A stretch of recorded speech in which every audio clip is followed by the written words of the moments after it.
Why didn't Cube set the record straight? Terry Crews could have set the record straight. Mike Epps could have set the record straight. Why none of them set the record straight? Shannon Sharpe's podcast, Club Shay Shay, has been on fire since his interview with Katt Williams. This year alone, Shannon's had some major eye-opening interviews that are shaking up the industry, and not everyone is thrilled about it. Many in the entertainment world are upset, particularly because these interviews have revealed hidden truths about some of its most influential figures, including Diddy, Oprah, and Tyler Perry. Shannon isn't holding back, openly calling out these power players for not only trying to get his show canceled, but also for attempting to disrupt his life when he refused to take the interviews down. And he's not stopping there. Shannon claims he has even more information on them that he's ready to share if they keep pushing. Shannon Sharpe isn't holding back as he exposes Diddy, Oprah, and Tyler Perry's attempts to cancel Club Shay Shay. Shannon recently opened up in an interview, giving an inside look at the chaos surrounding his podcast, Club Shay Shay. He shared how the backlash against him has reached an alarming level, with some powerful figures in the industry allegedly trying to sabotage his career. Shannon even revealed he's been receiving threats, and former supporters, some of whom were eager to appear on his show, have suddenly cut off all communication. While the entertainment industry has a reputation for behind-the-scenes drama, Shannon's insights suggest that some individuals are willing to go to extreme lengths to keep certain stories hidden. Rumors are circulating that the backlash has grown so intense that Shannon might even be at risk. Reflecting on the situation, Shannon admitted he never expected his podcast would stir up such a strong reaction. "I didn't know it was going to cause this kind of ripple. I didn't think it would move me in this direction, but I'm glad it did," he shared. Part of what draws celebrities to Club Shay Shay is the sense of comfort and control Shannon provides. Before each interview, he makes a point to check in with his guests, assuring them they're in a safe space and can draw boundaries. "I always ask, is there anything you don't want to talk about?" Sometimes they say, "I'd appreciate it if we didn't touch on this topic." "Cool, no problem," Shannon explained. This respectful approach has earned him trust with his guests, allowing them to open up freely without feeling pressured. One common criticism Shannon faces is that he's not a real journalist. However, Shannon has never claimed to be one. A Pro Football Hall of Fame inductee since 2011, he's a retired NFL player who transitioned into sports commentary before launching Club Shay Shay in 2020. Although his podcast had already been doing well, it hit an all-time high following his explosive interview with Katt Williams, which now boasts over 82 million views. Interestingly, the Katt Williams interview almost didn't happen. Shannon shared that he'd been trying to book Katt on the show for nearly a year. Then, as luck would have it, he crossed paths with Katt's new manager who facilitated the connection, and within a week, Katt was on Club Shay Shay, revealing jaw-dropping secrets about the industry. During the interview, Katt even gave Shannon a heads-up, saying, "They're all coming. You're going to have to beat them off with a stick." While Club Shay Shay was soaring in popularity, Shannon began to sense that not everyone in the industry was thrilled about his growing success.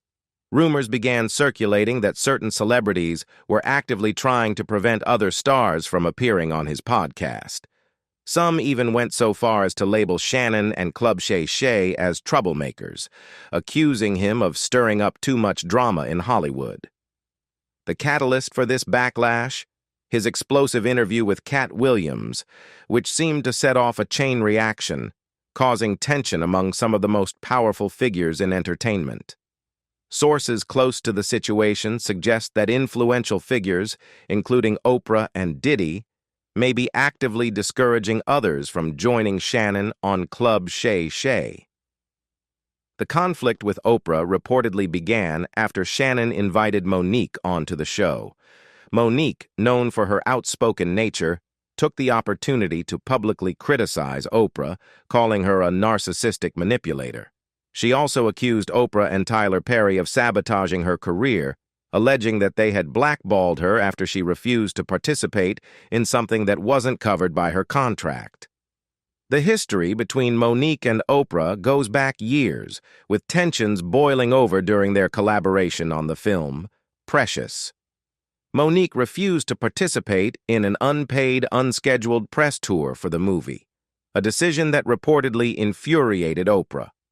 According to Monique, Oprah began spreading rumors about her being difficult to work with, damaging her reputation in Hollywood. Adding fuel to the fire, Monique also revealed how her career had been impacted by these behind-the-scenes politics. She shared a story about being offered the role of Cookie in Empire, a role that ultimately went to Taraji P. Henson. Monique explained, "I was offered that role, then Felita called me back and said, 'Baby girl, they said you're too difficult to work with.'" She reflected on how this rejection hurt her and her family, saying, "Do you see how that cost my family?" And with no accountability, of course. This experience, she explained, was part of a broader pattern of industry figures undermining her career, and she holds Oprah and Tyler Perry responsible for the fallout. Monique's blunt and open criticism of Oprah didn't go unnoticed, and it's easy to understand why Oprah would be upset. During her interview with Shannon, Monique didn't hold back, airing out all of her grievances. She didn't just speak about her experiences. She delivered a pointed critique, challenging the very people who had hurt her career. Oprah, known for her calm demeanor and wise words, responded by indirectly shading Monique. She made a public comment about negative energy, stating, "It's a law that if you meet negative with negative, you will just have a combustive negative force of energy. You can't meet negative energy where it is. You have to rise above it." Oprah's words felt like a direct response to Monique's accusations, suggesting that the conflict was driven by Monique's refusal to rise above the negativity, rather than acknowledging the deeper issues that Monique had raised. Following Monique's interview, the fallout was immediate. Industry professionals, fearing retribution from Oprah, Tyler Perry, and others in the entertainment world, allegedly blackballed Monique. The actress quickly realized that her career was at a standstill, and she wasn't going to let it slide. Instead of staying quiet, Monique went public with her accusations, naming the people she held responsible for her blacklisting. She didn't mince words.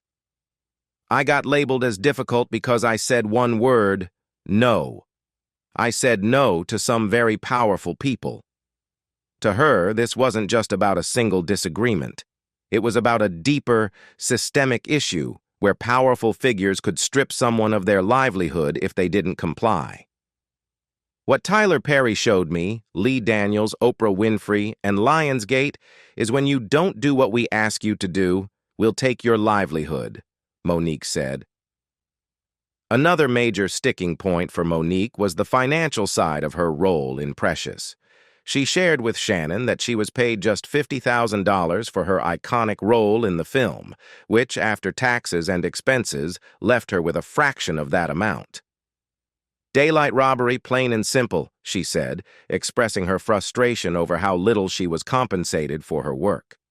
This revelation added fuel to the fire, especially given that Oprah, who had been heavily involved with Precious, had been rumored to have lowballed Taraji P. Henson as well. Monique didn't just target Oprah during her explosive interview. She also took aim at other powerful figures in the industry. One of the most shocking revelations came when Katt Williams opened up about his interactions with Diddy. According to Williams, Diddy allegedly made sexual advances toward him and even offered him $50 million in exchange for getting into bed with him. Williams, known for his brash honesty, didn't hold back, claiming, "I've had to turn down $50 million 4 times just to protect my integrity." But the accusations didn't stop with Diddy. Monique also took aim at Tyler Perry, exposing his role in her blackballing from the industry. Although Perry has repeatedly denied any involvement in the hardships Monique faced, she didn't mince words. She claimed that Perry not only played a part in her being blacklisted, but also promised to make things right. "He apologized and told me he would fix everything," Monique said, But the plot thickened when she claimed Perry eventually ghosted her, breaking his promise to help her restore her career. In a shocking twist, Monique revealed that she had an audio recording of a conversation between her husband, and Tyler Perry, in which Perry allegedly admitted to starting the rumor that led to her being blacklisted. This claim, if true, could have major implications for Perry's reputation, casting doubt on his public persona as a champion of black talent and entrepreneurs. With such damning accusations swirling around these powerful figures, it's no wonder that insiders are reportedly hoping to shut down Shannon's podcast, fearing that more explosive revelations will be uncovered. Despite the mounting pressure from Hollywood, Shannon and Monique have found unexpected support from their fans. Many listeners have rallied behind them, voicing their frustrations with the industry's power structure. As one fan put it, "The industry hates what it can't control. Keep pushing. These people are so sick." Shannon Sharpe's year took a dramatic turn right from the start, all thanks to his now infamous interview with Katt Williams, which dropped like a bombshell across the entertainment world. Shannon himself knew something big was coming. As he recalls, his producer had a premonition that the interview was about to change everything. "Before it even came out, my producer told me, 'This is going to shatter the internet,'" Shannon says, laughing at the memory. And he wasn't wrong. The tension was palpable in the studio the day of the interview. Shannon remembers sitting across from Katt and noticing his producer visibly shaking his head in disbelief. "I turned back, I looked at my producer, and I thought, oh man, we done messed up." It was a moment of realization. I'm like, what did I say? Did I say something wrong? But his producer had a different take. "He was looking at me just like I'm looking at you, Cam," Shannon says, referring to his co-host. "He was like, 'Shannon, this is going to be viral for the whole year.'" Shannon admits that, at the time, he had no idea just how far-reaching the interview would be. He was used to having big names on his podcast, but he wasn't expecting what was about to unfold. At that point, Steve Harvey was my most viewed interview. 8 million views. I thought, maybe we'll hit 10 million. In the podcasting world, 10 million views would be a significant milestone, especially for a growing show. "I thought if we hit 10 million, that's pretty good," he adds. But looking back, Shannon believes that if they had mic'd Katt from the moment he got out of the truck until he sat down in the studio, they could have hit 100 million views. "Oh, he was on it," Shannon recalls. "He was so on point with everything." But this unprecedented success came with a heavy price. As the interview went viral, Shannon's relationships within the industry started to deteriorate. The power brokers who were concerned about Katt's explosive revelations began scrambling to shut down the show. Rumors swirled that high-profile figures like Oprah and Tyler Perry were pressuring Shannon to take the interview down, fearing the damage it could cause. Shannon, however, stood firm, refusing to back down. He wasn't about to censor Katt's truth. Katt had warned him about the fallout even before the interview aired. "He told me straight up, right after this goes up, you're gonna have people coming at you, trying to threaten you into taking it down," Shannon recalls. But instead of succumbing to pressure, Shannon leaned into it, fully aware of the consequences. "I didn't know it was going to cause this kind of ripple," Shannon reflects. "I didn't think it would move me in this direction, but I'm glad it did. I understand what comes with that L." The L he refers to is the backlash, the threats, the fallout from revealing uncomfortable truths. But Shannon isn't backing down. Katt Williams had a prophetic warning for Shannon Sharpe long before the interview aired. He told Shannon flat out, "This is going to put you in another dimension." He then dropped some wisdom, quoting his mama, "There's power in the tongue." Katt wasn't just talking about the impact of his words in the moment. He was speaking about the lasting ripple effect. "They're going to come for you," Katt told Shannon. At the time, Shannon wasn't fully grasping the weight of those words.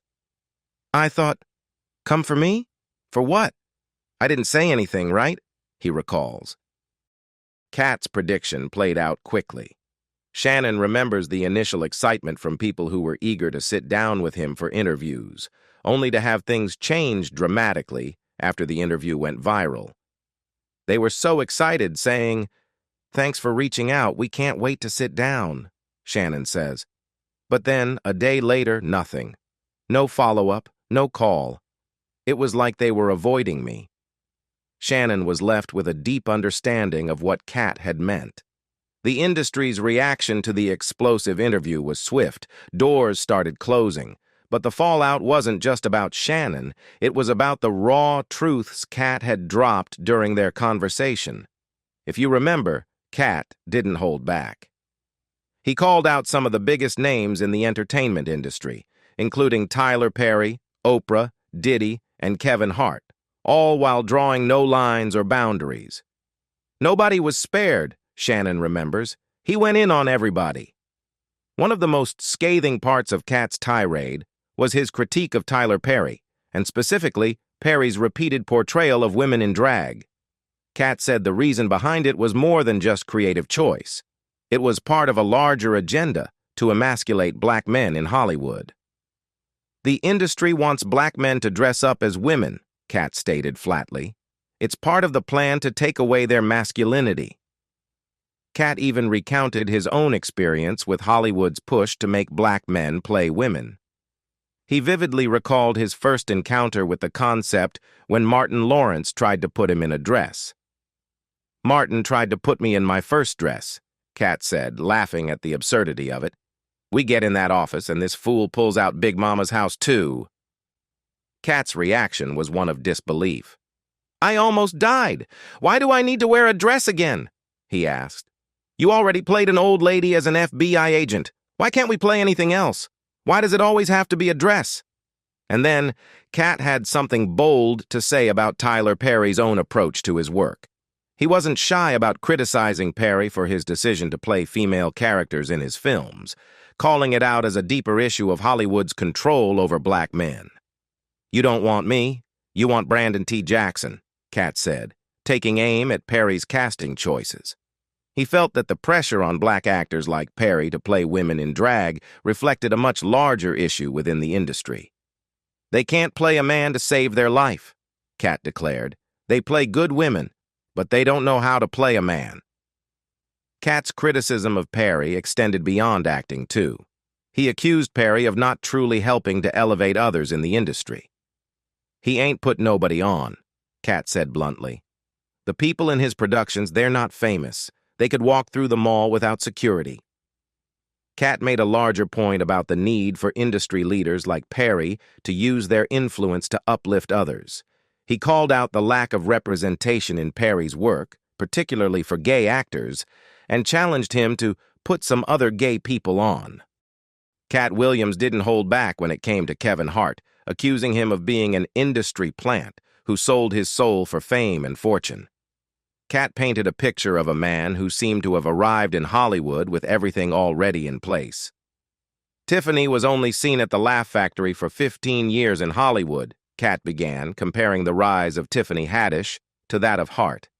"No one in Hollywood remembers a time when Kevin Hart was playing sold-out shows, or when there was a line for his shows at comedy clubs, or when he ever got a standing ovation."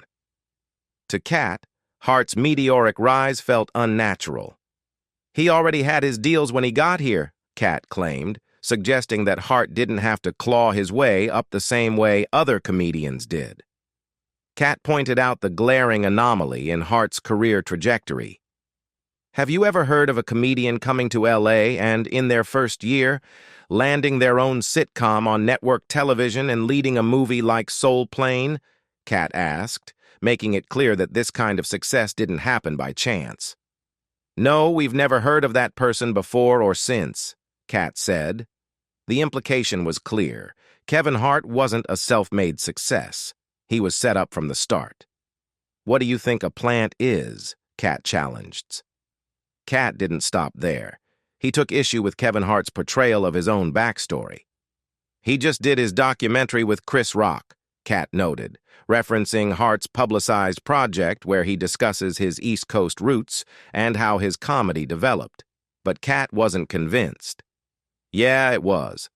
But simultaneously, he was here in Los Angeles doing the same thing. It didn't happen, Katt insisted, calling out what he saw as contradictions in Hart's narrative.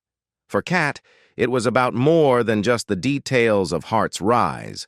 It was about the truth, or the lack thereof. I hate to seem like a petty individual for picking apart lies, but these people are not powerful. Satan can't create anything that includes blessings for his people, Katt said. Katt explained that once someone sold their soul in Hollywood, their main job was to act like it never happened. It was a process of denial, of pretending to be a self-made success story. That's why you can't cross over, even if you're already white. Been in comedy for 25 years like Gary Owen, Katt said, using Owen as an example of someone who still struggled to break through despite his experience. The issue wasn't talent, Katt argued. It was that there were invisible barriers placed in the way of certain people, and they were the ones who were truly in the know. When Katt entered a room, things changed. People would act differently around him. Heads go down behind my back, he explained, speaking to the tension that his presence could cause. He wasn't just a regular old comedian in their eyes. He was a threat to the carefully constructed facade of Hollywood. In my face. No, no, no. The king has walked in, and they have to respect it only because I've not taken the shortcuts, he said with pride. Katt made it clear that he didn't owe his success to anyone but himself. I've not been funded, he said. They pay you to not talk about things they don't want you to talk about. They tell you that themselves.